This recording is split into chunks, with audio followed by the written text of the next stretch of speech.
Hi, welcome to the cottage. We are a lively outpouring of an exciting adventure into God's riches, glories in Christ Jesus. We regularly work to activate an excitement for the kingdom of God as it is in the now until it comes into its fullness. We invite you to our sessions to explore the heights and depths of God's love in a fuller bandwidth. I'm Dr. Ken, the pastor of a small independent church seeking to return to the Lord's zeal in times where apathy and lethargy rule the day of the complacent. We try to shake things up and offer a temporary home as we travel this sod until we reach higher ground and connect into the everlasting life from above, here on the earth as it is in heaven. For more information, you can email us at thecottage@dken.cc. That is thecottage@dken.cc. Hi, welcome back to the cottage. We're continuing our series on the Emperor's New Clothes, and we talked about previously in episodes about God being naked. The King is naked, and here we have Christ as both God and King naked. Well, we've been following this series, talking about the Emperor's New Clothes, that we talked even at one point that God was naked, and we've continued in, and we talked about how King Saul was naked, and so we're going to continue in with that theme this morning on the King is naked. We want to follow that, and I want to start with Matthew, as you got in the bulletin there, chapter 9, verse 20. Hello, welcome. And behold, the woman which was diseased with an issue of blood 12 years came behind him and touched the hem of his garment. Jesus' garment, the clothes. She touched his clothes. For she said within herself, if I may but touch his garment, I shall be whole. We just sang that song about miracles. We just prayed about faith over our prayer requests. And now this woman has said it, that I need to get his clothes. See, there's something in the Bible, I keep showing you in this series, there's something in the Bible about these clothes. Some connection. We don't necessarily have time to dive into. Let's look at this at Mark chapter 5, Mark's discussion in verses 27 to 30. When she had heard of Jesus, came in the press behind and touched his garment. For she said, if I may touch but his clothes, I shall be whole. And straightway the fountain of her blood was dried up. 12 years she suffered this. Went to all the physicians. I remember how I got to my wife. You know what God did to get me to my wife? I'm in the mountains of northern India. I have just finished a Bible conference, 2-week Bible training camp. And I've got to preach in this little bitty mud church on the side of the mountain.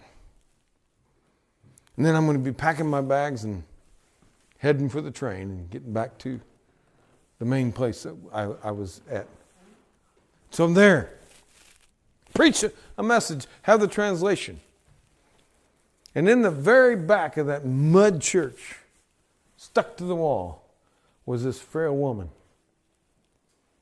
And I didn't know it at the time, but they said that they had carried her up the mountain, her family. Matter of fact, this woman had married someone from Nepal. She had gone as far as Delhi, which is in India. That's a pretty long distance, even from where either Nepal, where she was in Nepal, or where she was at in the mountains of India. And sought treatment, could not get treatment. That's what they told me. And she was sick unto death. And her husband kicked her out. And said, you're no good to me or my children.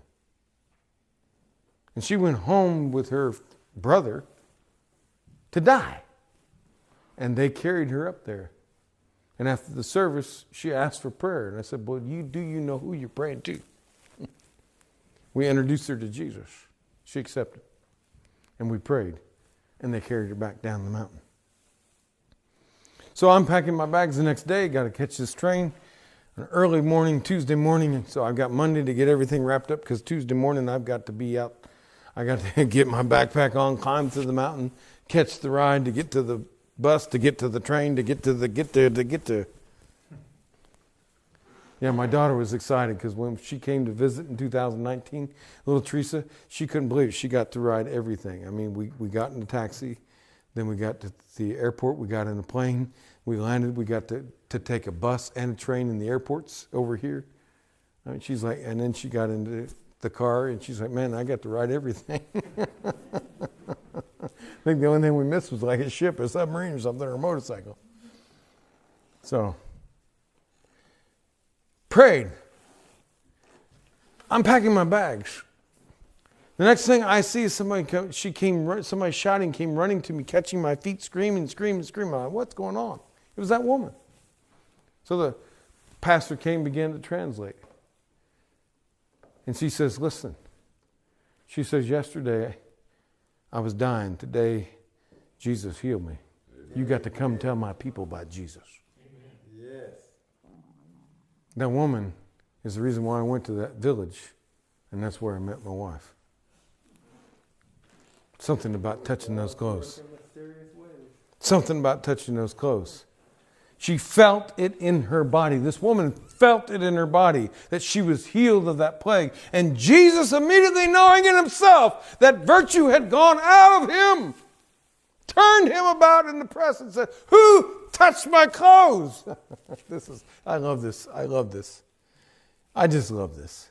If you understand ministry, you got so many people. It reminds me of that weird guy, Jim Carrey did that movie about God or something, and he's trying to figure out how to handle all them prayer requests, you know. Yeah. Who touched my clothes? So many people touching, but who touched? Who really touched God? Matthew 28. Remember these clothes that Jesus was wearing, right? And they stripped him. We're talking about Jesus. We're talking about clothes that heal. The King of the Jews.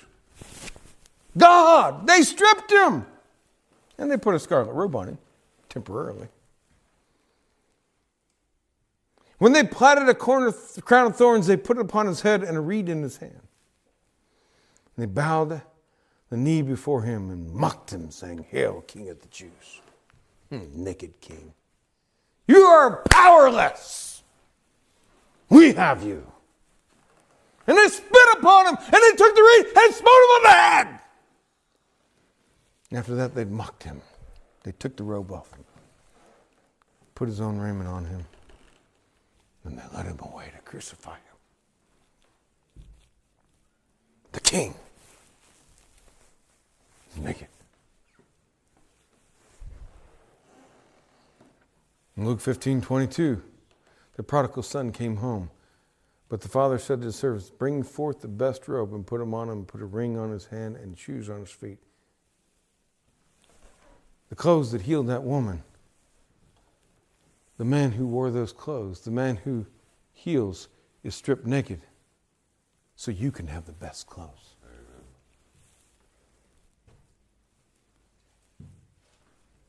Exchanging your nakedness for his glory.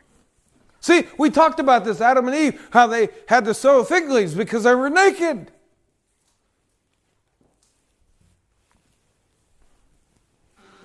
Give him the best clothes.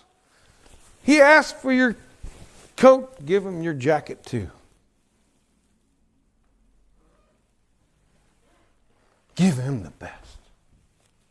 God didn't send an angel. God sent his best. The king is naked, so you can wear the clothes.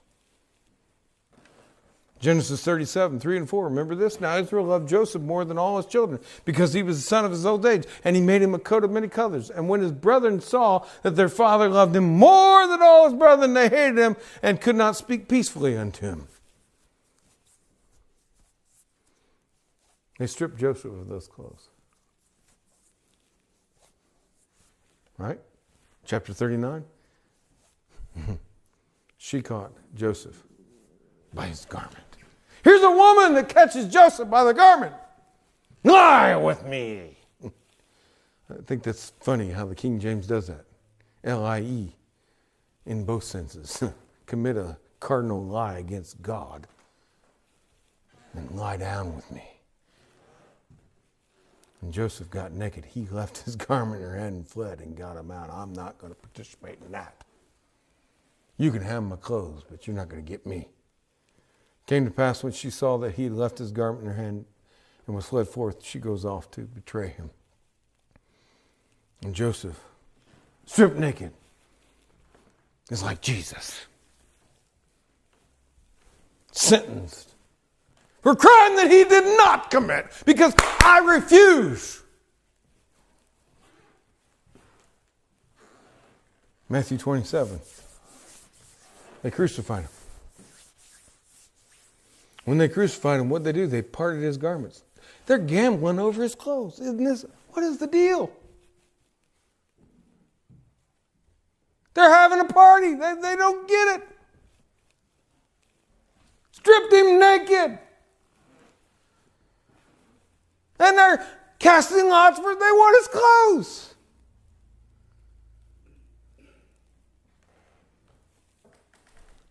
That it might be fulfilled, which was spoken by the prophet. They parted my garments among them, and upon my vesture they did cast lots. And sitting down, they watched him there, and set this over his head, an accusation. They accused him. This is Jesus, King of the Jews. It is an accusation. He's not King of the Jews, he's King of all.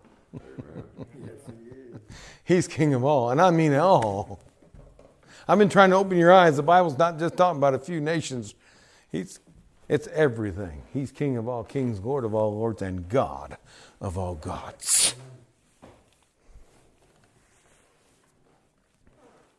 The King is naked.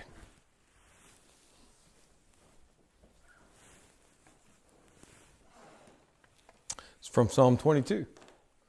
Taught you that Jesus was on the cross singing one of the hymns out of the hymnal. That's telling the story. Written 1,000 years before his death. I may tell all my bones. They can count my bones. They can see. They look and they stare upon me. They part my garments among them and cast their lots for my vesture.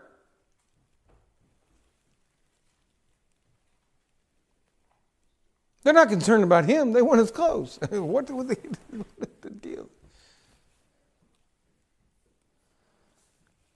And yet that's what we have done today. What's more important? If I have a Nike swoosh on the side of my arm? Gary, I don't know what you did, but you're in trouble. Ever since they put Steeple on there, they can't play it worth a darn. Same thing happened with the Blues. They got Blues, get Steeple on the helmet. And That's it. terrible. Game over. Got the wrong name! Worried about the clothes.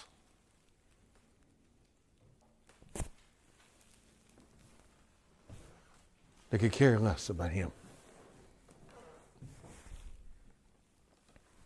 Matthew 27 goes on in verse 51. And behold, the veil of the temple was twain from top to bottom. The king is naked. Let me show you, there's nothing inside. You're all naked. You're doing all this stuff. You're building. I showed you in Sunday school. I showed you the temple. Herod's remodel, a huge project. All the money. It took them so many decades to fulfill this thing. Building this big barn. And listen, it's all for nothing. You're naked. Matter of fact, I'll show you what you do when God shows up. You'll make him naked. There's nothing there. Ecclesiastes is right. Everything is vanity. It's all for nothing.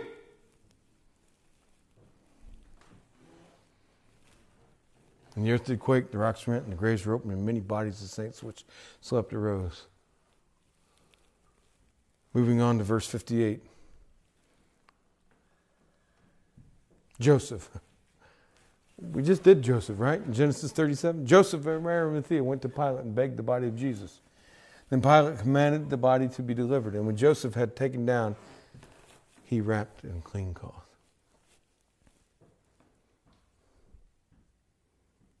He covered his nakedness.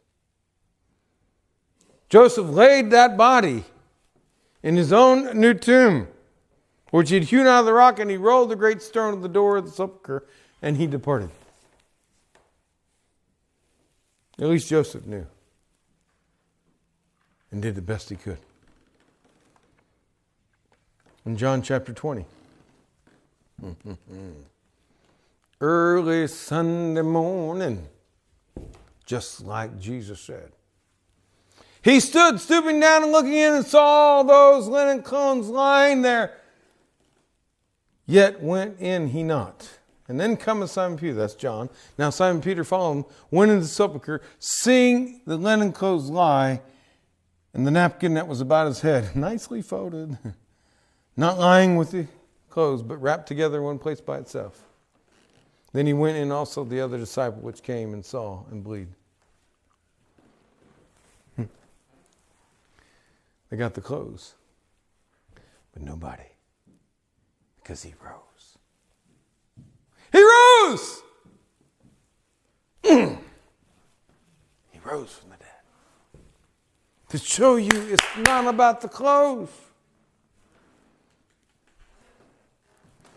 I'll take on your nakedness, but I'm going to give you this body that Ed keeps talking about. You know? He doesn't want the 2024 whatever they're coming out with. Right? Ed's not interested in whatever's coming out in 2024. He doesn't care who's going to be in the White House. Because it won't matter. The king is naked. Doesn't matter who you put in. It's all going to be the same. Doesn't matter what's coming out in 2024. What Ed wants is he wants this body. Amen. The new body. The transformed body. Jesus became naked for us. We hope you enjoyed this broadcast. You can find out more about us at dken.cc. That's DKEN.cc. We look forward to seeing you next time. God bless you.